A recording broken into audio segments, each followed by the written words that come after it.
നേരമായി ഞാൻ ഓനെ കാത്തിക്കണേ. ഇപ്പോഴും ഓനെ കാണാനില്ല. ഈ ആൾക്കാരടിയിലൊന്ന് നോക്കിയിട്ട് ഇവനിത് എവിടെ പോയി എടുക്കണം. ഞാൻ ഇത്രയും ദൂരം ഡ്രൈവ് ചെയ്ത് വന്നിട്ട് ഓനെ കാണാതെ ഞാൻ എങ്ങനെ തിരിച്ചു പോവാ ആലോചിച്ചിട്ട് എനിക്ക് സങ്കടം വരും. ഞാൻ ആദ്യമായിട്ട് മീറ്റ് ചെയ്യാൻ വന്നതല്ലേ. Hello, excuse me. ഇതാരപ്പോ?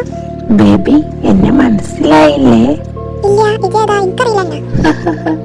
ഞാനാണ് മിസ്റ്റർ ബ്ലാക്ക്. നീ എന്നെ കാണാൻ തന്നെ ഇല്ലേ ബേബി വന്നത്? എന്നിട്ട് മനസ്സിലായില്ലേ? ഓ ഗോഡ്, ഈ തിന്റെ കാണാൻ വേണ്ടി ഞാൻ ഇത്രയും നേരം ഇവിടെ കാത്തിരുന്നത്, ഇത്ര ലോങ് ഡ്രൈവ് ചെയ്തിട്ട് വന്നത്.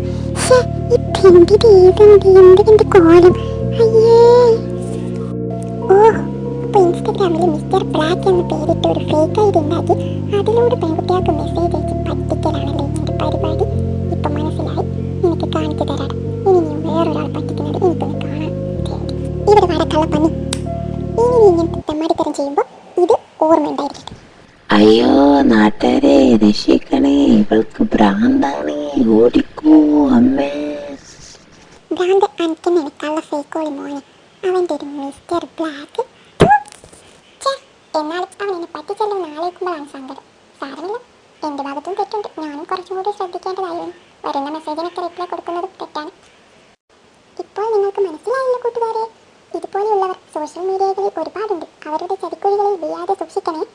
നമ്മുടെ വിലപ്പെട്ട സമയവും ജീവിതവും ഇതുപോലെയുള്ള ഊളകൾക്ക് ഇട്ടുകൊടുക്കരുത്. എന്നാൽ ഞാനിനി വീട്ടിലേക്ക് തിരിച്ചു പോകട്ടെ. എല്ലാവർക്കും ബൈ.